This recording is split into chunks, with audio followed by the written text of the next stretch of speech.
few months, some brave soul rises from the trenches of the book war in order to deliver us brain-dead peasants a wise declaration. Romantasy is bad. Usually this is followed by some rant about anti-intellectualism and media literacy, in which they somehow manage to misuse both of those words, and this idea that all of America's problems would just be solved if people stopped reading Romantasy. It is single-handedly the reason why we have bad literacy rates and bad test scores across the board. You thought it was our failing public schools and lack of funding or book bans that were causing Americans to be stupid? No, it's because some people like to read dragon smut. If the girlies would just stop reading Fourth Wing, all of our problems could have been solved by now. These types of reviews are usually coming from people who have clearly never read a single Romantasy book in their life, or if they did not think about it at all. They just went in trying to hate it, and oh my god, guess what? They did hate it. Usually these people are really just hating on Romantasy because they think it's an easy target in order to sound intellectually superior. And let me tell you, if you are a normal fantasy fan who is pulling that shit, stop. The academic bros already don't like fantasy. They already hate all genre fiction. Who are you trying to impress? And to be clear, I am not talking about the people who come out with actual thought out critical analysis of specific books or even the genre of the whole, or who talk about problematic trends, or who talk about issues that are widespread in the genre, because yes, there are issues in the genre, just like there's issues in every genre. And of course, every book has things that can be criticized. There are people out there who are giving absolutely valid deep dive analyses. People like Reads with Rachel, Cindy Pham, Willow Talks Books, Princess Weeks, all have videos discussing problems in Romantasies and analyzing specific books and giving real critical thought and analysis and criticism to these issues, and not just coming on here and telling people that they're stupid, which is what the majority of the videos out there that go viral are. It's clear that the people who are giving good, well thought out critique actually read the genre, understand the genre, have given it a lot of thought, and are discussing issues that exist in it. They give actual distinct issues and talk about specific problems. They talk about, issues like how some of these books do seem to have, despite being made for women, a patriarchal view of the world, or how, even though this genre is opening up more doors for women in fantasy, it still, like most genres, is excluding people of different races or different ethnicities or different sexual orientations. They talk a lot about issues that, say a conservative magazine wouldn't really care about. So anyway, a conservative British magazine known as The Spectator recently published an article titled, "It's Time to Turn the Page on Romantasy." Which, I mean, to be fair, that is how books work, so I guess she got me there. I am going to talk a little bit about this article and kind of go over what's in it and talk about some of the issues that I think are in it. But I do want to say that this isn't really about just this specific article. This is just being used as an example to discuss this issue in full that keeps coming up again and again and again. Romantasy hate is basically just as popular as Romantasy itself right now, and a lot of it seems to center on people just not being happy the fact that this genre that is written by a woman, for a woman, with majority woman fans and majority women talking about it, is super popular right now. A lot of it kind of seems to stem from, especially when it's coming from actual fantasy fans, which I believe the writer of this article is, since he only compares it to a few different fantasy books, specifically seem to think that Romantasy is somehow threatening other types of fantasy. And I think that a lot of the time comes from the fact that fantasy has for a long time been a genre that was really catered towards men. And I mean that in the sense of the people who were writing it, who they were writing it for, who the characters were, what kind of things the story was exploring, were all basically meant for men. Obviously, there's plenty of women who love fantasy. I love traditional fantasy too.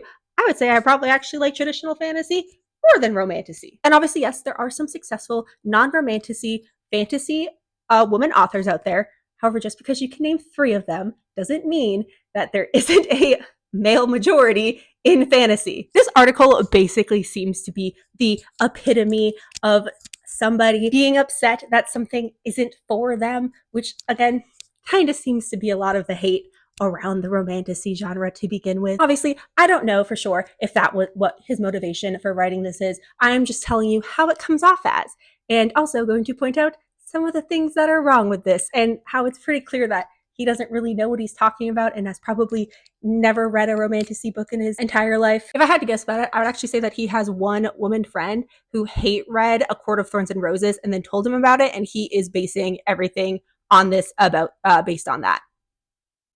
And I do have a reason for why I think that. We'll get to there. So this article is largely just the same brain dead, ice cold take that for some reason goes viral every few months. It's just basically people hating on Romantasy because they think that it is unintellectual. They think that it's just smut. They don't think it has any substance to it. So basically, this article opens by the author telling us about how there's a new bookstore opening in his town, and this is very upsetting to him because that bookstore only sells Romantasy books, and he doesn't like Romantasy. So you can see the conundrum he's in. This one doesn't cater to him. And that's a problem that deserves an entire article written about it. But before you feel too bad for him, you should know that he lives in Oxford, a town that has, by my count, according to an article that I found, 21 other bookstores. Clearly the fact that this one bookstore out of 21 doesn't cater to him is very upsetting. I just don't know how he's gonna survive this. So the new bookstore that's opening is called Bad Girl Books. I'm actually not entirely sure if it just sells Romantasy or just mostly sells Romantasy. It is owned by a woman named Starlyn Marot, who had previously done a number of successful pop-ups that the author agrees with were very successful. So successful that, according to her, she was able to fund this bookstore in only 6 months, which is actually kind of amazing. The author also, of course, has to mention that this shop is pink. Because, you know, women. He does say he thinks the bookstore is going to be a great success, which kind of contradicts everything else that he says after it. Because honestly, if you ask me, if you know that this was a popular pop-up and this person was able to successfully fund a store in only 6 months, and you know it's going to be successful, this sounds like a pretty intelligent move to open this type of bookstore. But then you write a whole article complaining about it and talking about how stupid the genre is. And also, I do think the compliment of it being successful is immediately undercut by once again mentioning that it's pink. God forbid. You would think that for this to have to be so upsetting that he mentioned it twice in like a couple of paragraphs, that this must be like hot, offensive, fluorescent pink. The store looks like this. Nobody send this man into a Barbie aisle because he will have an aneurysm. Also, he mentioned another bookstore earlier in the article that also is in Oxford and is nearby this current one, and he did not mention the color of it, which I think is interesting because it is bright red. This is way more in your face and flamboyant than the pink. And I mean, like, I think they're both fine. I think colorful stores are kind of fun because, you know, I'm not a miserable person. But like, you're going to mention the pink and you're not going to mention this. But it becomes pretty clear that his real point is that he is upset because Romantasy is popular, and like this bookstore, it doesn't cater to him. So that's a big problem. He never directly says that, but I think it's pretty implied in the writing. He has a line that says, "It represents a further step in the irresistible domination of Romantasy as a genre." And he specifically mentions that it is popular on Book Talk. Despite what Book Talk might tell you, Romantasy is not in danger of like completely destroying every other genre out there and like becoming so popular that the only books you could ever find is Romantasy. In fact, it's not even popular in every online space. Fantasy in general is a pretty small part of the publishing pie. Something you could tell if you got off your phone and walked into an actual bookstore instead of just complaining about bookstores online. There are plenty of people online talking about non-romantic fantasy or even every other genre out there. You just need to find the right communities. And if you can't find them and your, For You page and algorithms are only showing you Romantasy, well, guess what? You kind of control that. Just like go out and start looking for other content. You will find it, and you may even find people who you greatly enjoy and are able to connect with. You would do much better doing that than just being a hater, because then you're just going to find other people who your only connection with is that they also hate something you hate. Just like to kind of look, I was trying to find the most popular books of last year, and a lot of them were Romantasy. That is true. But I did find an entire bookstore that has shows their most popular sales from the last year, and I don't think any of them are Romantasy. Even Goodreads, which does lean pretty heavily into the Romantasy crowd, also has plenty of other books that they're talking about being bestsellers and being great books from last year. So he describes Romantasy as a combination between Mills Boon and Dungeons and Dragons. I didn't know what Mills Boon was, but when I looked it up, it looks like it's a romance publisher in the UK, something he probably hates because he doesn't like romance. And how can a business exist that doesn't cater to this man? So I feel like that's just basically saying it's romance mixed with Dungeons and Dragons, which if you don't know anything about Dungeons and Dragons, it is just the most everything fantasy ever. There is every fantasy race, creature, monster, class that you could think of, and probably several you wouldn't have thought of. The most common setting is like the typical medieval-ish fantasy setting, but there's also other ones like space and dinosaur island, and hell. All the basics. So my point is basically, he just said it's basically any romance book mixed with anything fantasy, which is true and would have been a lot easier to just say that.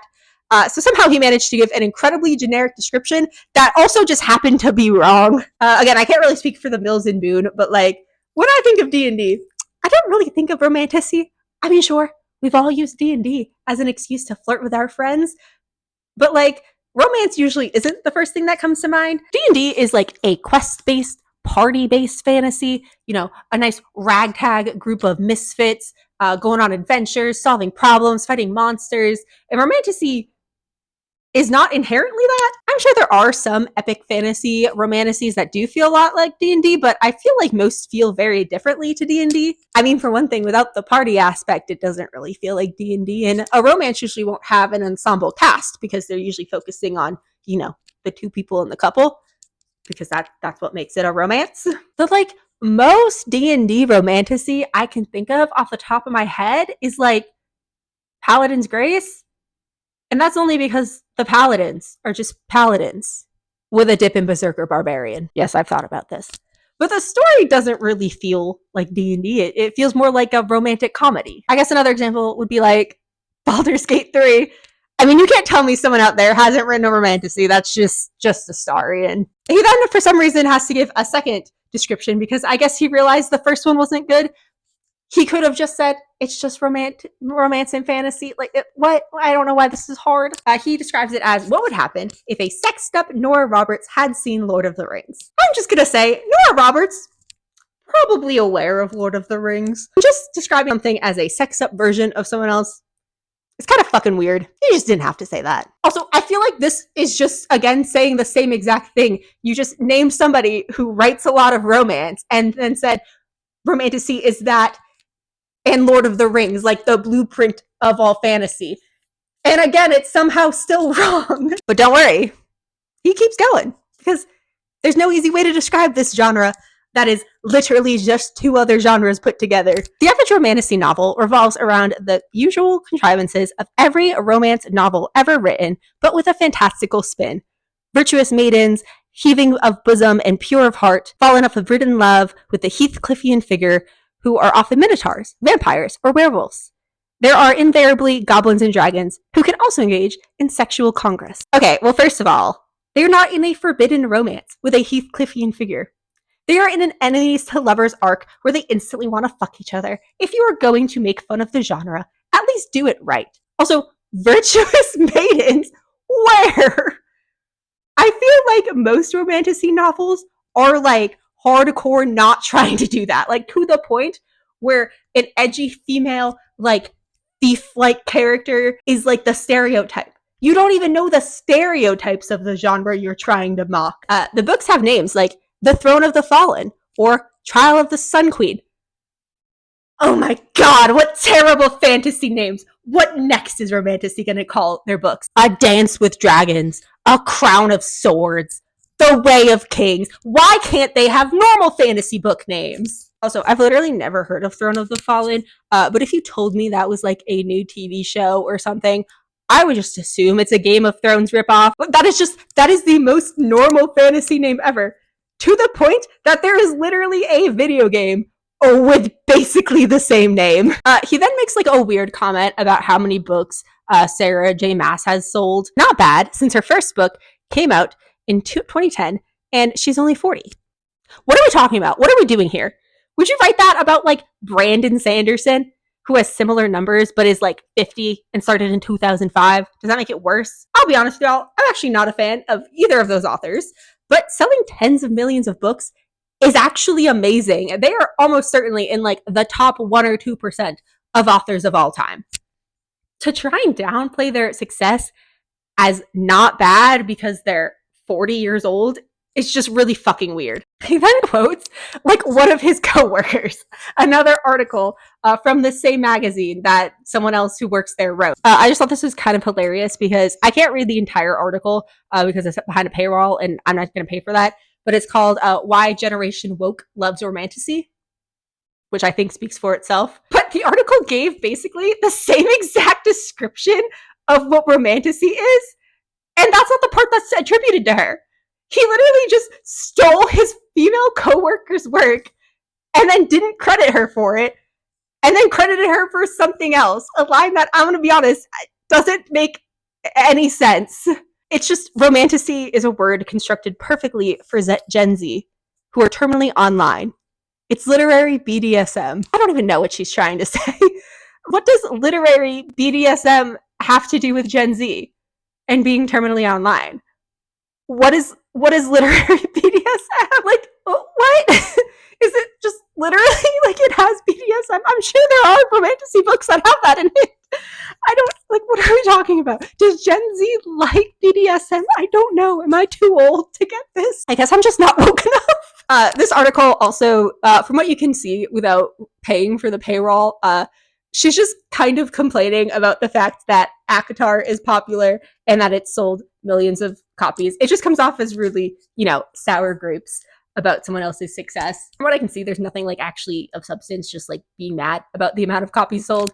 I could be something behind the paywall, but from what I can see, it kind of reads like she just hate read A Court of Thorns and Roses and then wrote an article about it. So then back to the main article, he just basically says straight up that romantasy isn't very good and that it has basic aspirations compared to the subversive political commentary of Game of Thrones and the grand operatic sweep of Lord of the Rings. Okay, so here's the thing. Not every fantasy book has to be grand and sweeping like Lord of the Rings, because that is epic fantasy. And not every fantasy is epic fantasy. And that's okay. That doesn't somehow make it less valid. It's totally cool if you only like epic fantasy, but something not being for you and not being to your taste isn't automatically bad. Also, like, yeah, a lot of romantasy isn't as good as two of the most highly acclaimed fantasy novels ever, and like the most beloved large franchises in the history of fantasy. But most books aren't going to be that good. Most books in most genres in general are definitely closer to mediocre than they are to the best books in that genre. Not everything is going to be as good as the best. Otherwise, they wouldn't be the best. And I'm just saying, if you're this big of a pretentious prick, you would probably call it A Song of Ice and Fire and not Game of Thrones. That makes me think you're maybe talking about the TV show, which makes the subversive political commentary comment a little funnier, since the TV show definitely cuts out a lot of the commentary. But also, what do you think the political commentary of A Game of Thrones is? It's okay. Actually, don't even answer me, because you know who did answer this question? George R. R. Martin. He basically said that the central theme of A Song of Ice and Fire is power and how it corrupts people and the things people will do to get it and what they do to abuse it when they have it. And this isn't an insult to Martin or this theme. I am a fan of A Song of Ice and Fire and, the first few seasons of A Game of Thrones. This is probably the most explored theme in all of fantasy right now, including romantasy. I'm going to talk about several popular romantasy books, and in doing so, I'm going to try to be vague, but I might give a spoiler. So I'll put a timestamp, I guess, to skip to.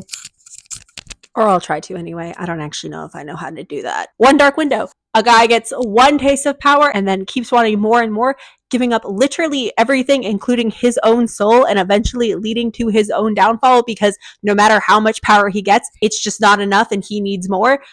And eventually, another ruler overthrows him, starts a reign of oppression and terror in which they try to control all of the magic in the realm for themselves. And one of the main villains admits he does not want to solve the kingdom's biggest problems, which kill people, because those problems benefit them, because people are so afraid that it gives them more power and more ability to do whatever they want. The backstory to the Crimson Moth duology centers on a group of rebels that believed that they were freedom fighters who were going to stand up for the common person, and they end up overthrowing the oppressive government, only to literally become just as bad as the people that they overthrew. The Bridge Kingdom is about how rulers use propaganda in order to turn other countries and groups into the enemy so that they can rally up hate in order to blame all of their country's problems on those other people, when the issue was actually caused by the ruler's own incompetence, and then use that hatred in order to fuel a war to just get them more power. I mean, that has literally that's never happened in real life before. I wanted to be fair and accurately convey how often this theme shows up in romantasy and how much romantasy is actually exploring these themes. So I'm gonna be honest, I'm actually fairly new to Romantasy. I have only read like 7 or 8 books, depending on how you define Romantasy, because people disagree on that for some reason. Counting all of the books, I have read Phantasma, the first Bridge Kingdom book, In the Veins of Drowning, both of the Crimson Moth books. I'm just gonna count the series as one. Paladin's Grace. I'm running out of fingers. The first ACOTAR book, The Cruel Prince, which I don't really think is a romantasy, because I just think the romance is too much of a subplot, but people disagree, so whatever. And both of the Shepherd King books. Of those 8, I would say only 3 of them really don't engage in that theme in a meaningful way. The first one is Phantasma. I would say that this book is definitely more of like a fun book. I liked it, but I don't think it like really said too much. The other book was Paladin's Grace, which I think I mentioned before is like basically a romantic comedy, which I actually find kind of funny because I feel like T. Kingfisher usually gets put up on the pedestal as being like a better romantasy author.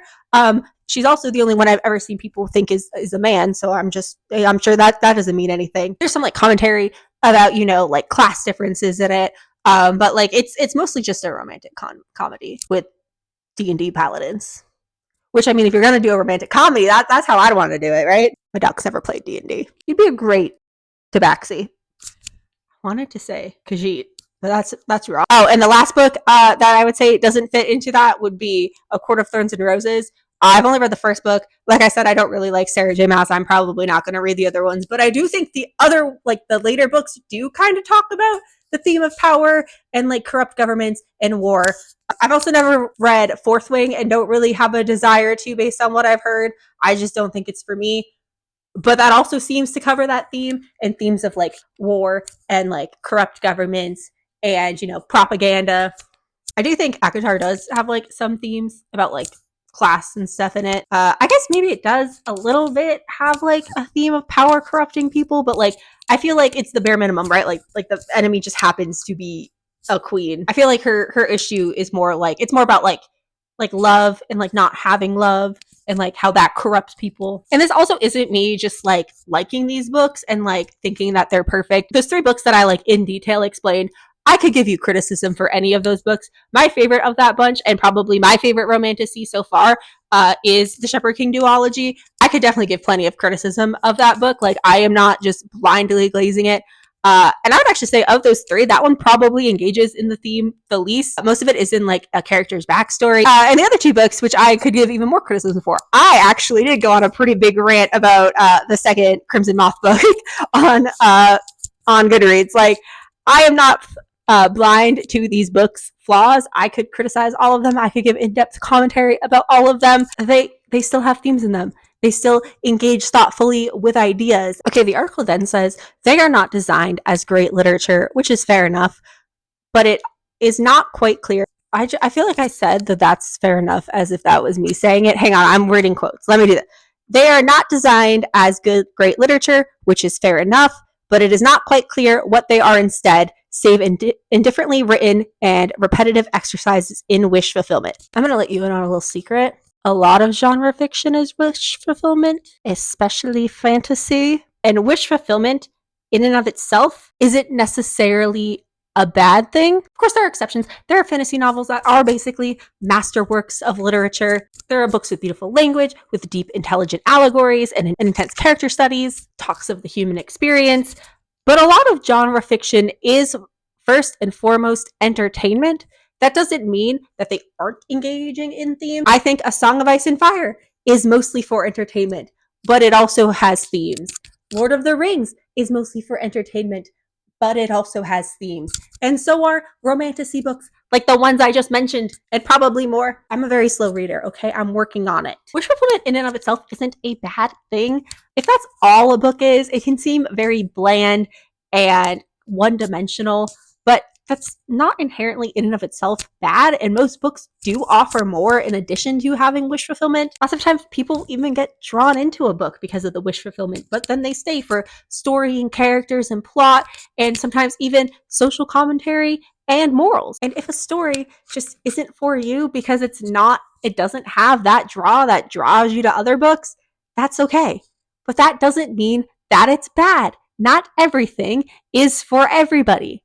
And that's okay. Oh, and also, he does mention the themes of wish fulfillment that these books focus on. And you want to know what they are? Female empowerment and emancipation. He didn't even pick something like frivolous, like finding a perfect love. He picked empowerment and emancipation, two ideas that are inherently political and social commentary for basically all of human history. And you know what? I'm sure that a white man writing for a conservative magazine doesn't really care about those types of themes. But again, just because they're not for you and aren't about your struggle doesn't mean that those themes aren't there or that they aren't important or that they're just wish fulfillment. And again, this isn't to say that there's no room to criticize romantasy or that it's the height of feminism in the literary world or that there isn't any problematic themes or common elements or ever any mistakes in them.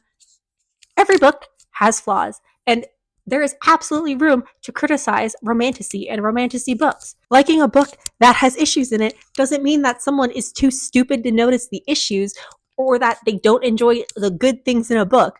All books have issues. You can name any classic literary novel, and there is an educated person out there who wrote a criticism of it. That because every book has room to criticize. And just to prove to you how bad of a critique this is and how I don't think that he's ever read a single romantasy book, he has mentioned no specific plot points in any book.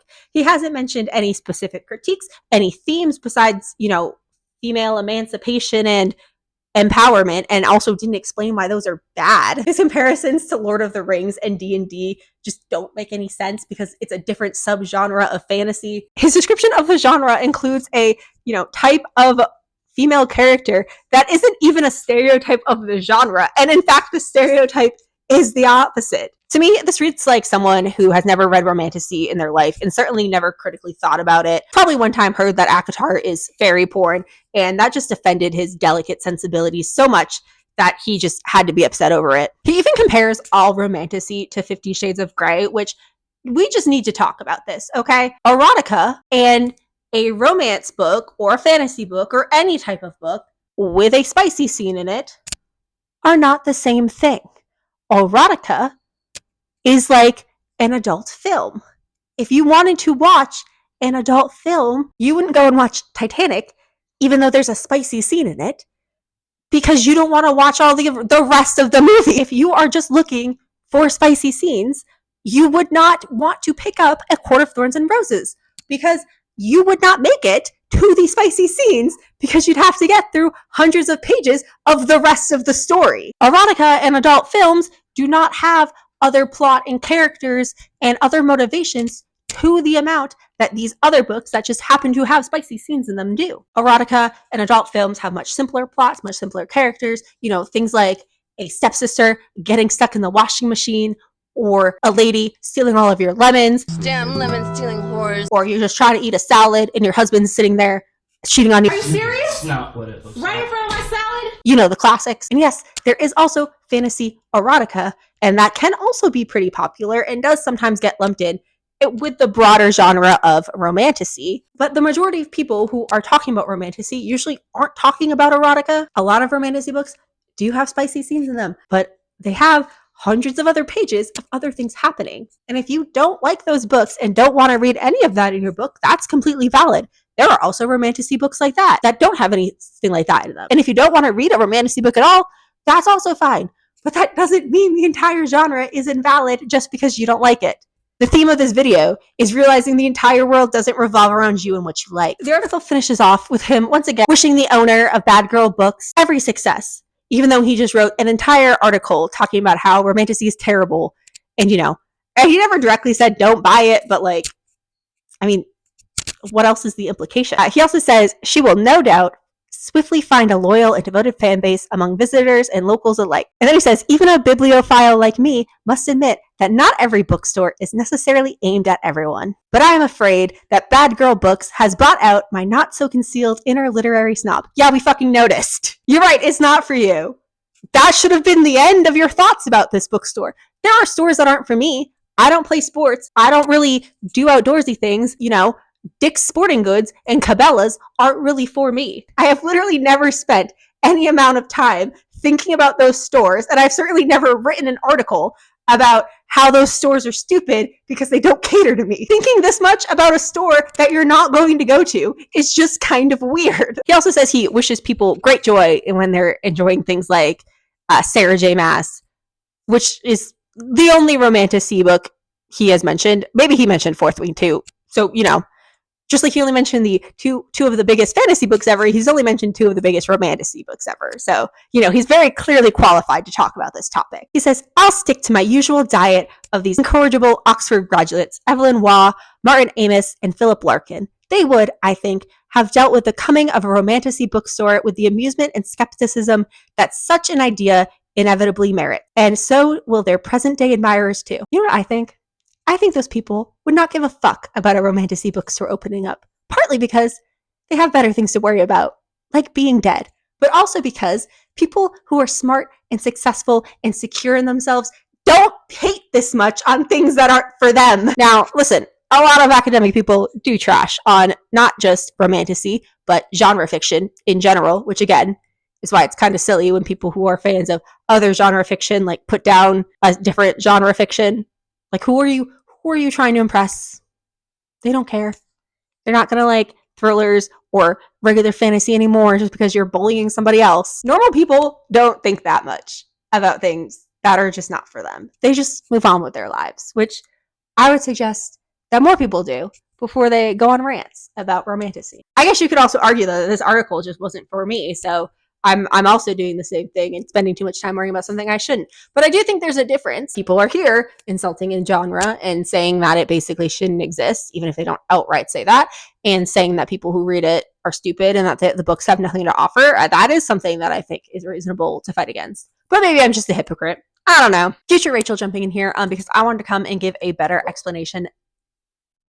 Sir, I wanted to give a better explanation than I had before for basically why I made this video and why I think that this is something that was important to talk about and not just like me being a hypocrite and complaining about something that wasn't meant for me. I think a good way to explain this is to talk about a similar situation that happened. There's been some discourse going around on TikTok right now because a creator made a video where they basically said that women were immature and tacky for wearing bag charms. Somebody had called him out in the comments of his video, and he responded basically implying that things like that, women doing things that he doesn't like or that he thinks are silly or that he thinks are immature, is the reason why some people are advocating for a one vote per household policy, which if you're not familiar with what that is a thing that some conservatives in the United States are arguing for, where it basically means that only one person in a household would be able to vote rather than every individual adult citizen. The idea would be that the person who gets to vote and gets to decide who the family is voting for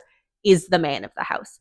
It's basically just a way to disenfranchise women, which is obviously pretty absurd to try and claim that bag charms or women doing like, things that guys think is silly is the reason for that. I mean, women suffrage has been an issue since the signing of the Constitution, and I don't think boo-boo bag charms were in style back then. And with the Romantasy discourse and the idea that it is like dumbing down society or that adult women reading for fun is somehow ruining American literacy rates, even though obviously the people who are, enjoying these books know how to read, is absolutely absurd.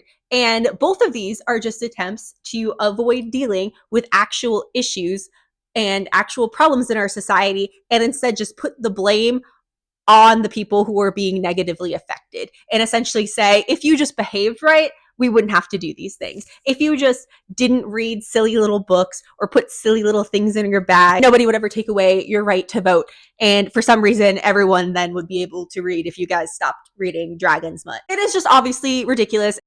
And obviously, it's not just women who are being affected by things like this. This is a very common tactic for people in power to kind of put down other people instead of actually addressing the real issues, just like putting the blame on the people who are being affected. Things like saying we don't have to raise the minimum wage or there's nothing wrong with the distribution of wealth. If poor people just worked harder, they would have money.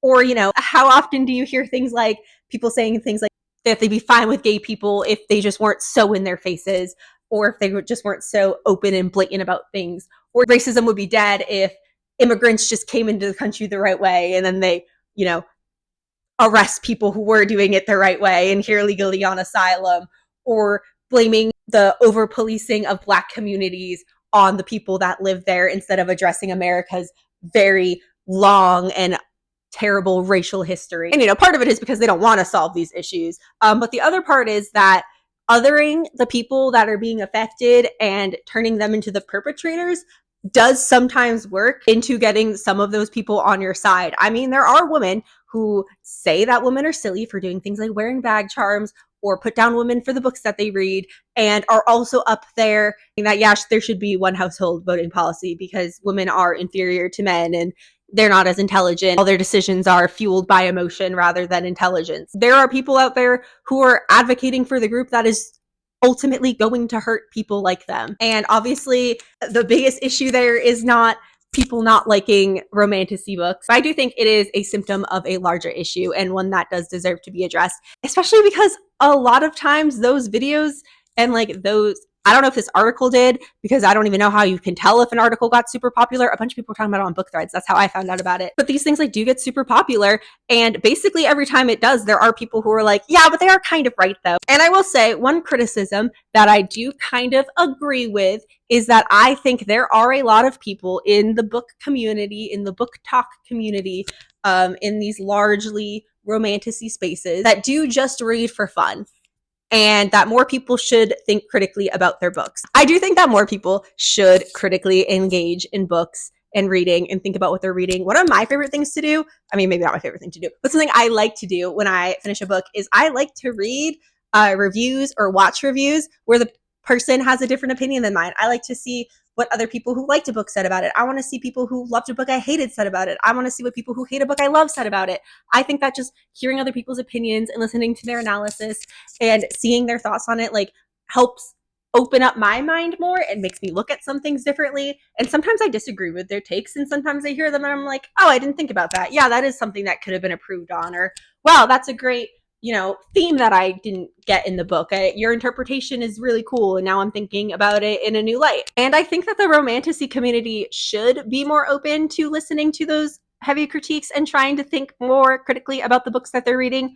But I also don't think people should be shamed for not doing that, because who cares if you're really just reading for fun? At least you're reading. And I do think that more fit romantasy people should be open to that, to listening to views that are maybe negative about books they like and to thinking more about their books. But I think part of the reason why they don't want to do that is because of all the hostility.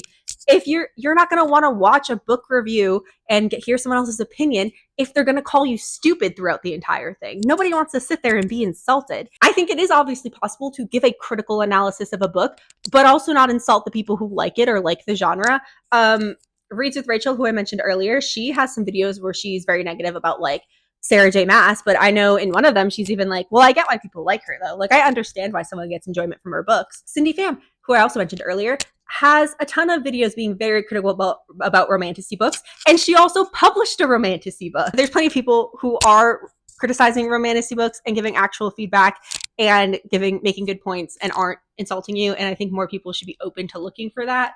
But coming on here and just telling people that they're stupid, especially when you're not even actually giving any analysis, is just being mean, and that's just bullying, and no one was going to sit there and listen to you if they feel like they're being bullied. Also, grow up. While I do think people should think and analyze books that they're reading, I also don't think that just reading for fun is that bad either. I mean, I work a really mentally demanding job, and sometimes I do get home and I just don't want to think about anything. I don't want to put thought into stuff. And personally, when I'm like that, I don't read.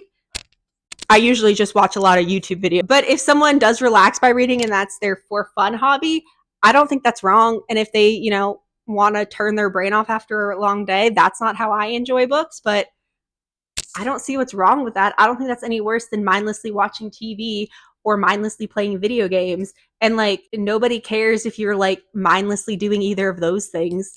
I mean, video game nerds do love to call each other stupid and put each other down for interpreting stories wrong. You can just take a look at any video about the endings of Expedition 33 if you want an example of that, or any of the discourse about Astarion from Baldur's Gate 3. Everything starts and ends with handsome vampires, guys. That's it. Okay, I kind of went off a little bit on a tangent, so I don't know if this is actually any better than the original little ending I ended, but I'm just gonna end it here. My dog is back here and he wanted to say hi. Say hi, Murphy. Say hi. You better be nice to him in the comments. That's it. If you like this video, please like and subscribe. If you made it this far, let me know what D&D monster you think should be the next Romantasy main male character. I'm gonna say a flump. I was gonna say beholder, but I feel like that's too basic. I'm gonna go flumps. All right, bye.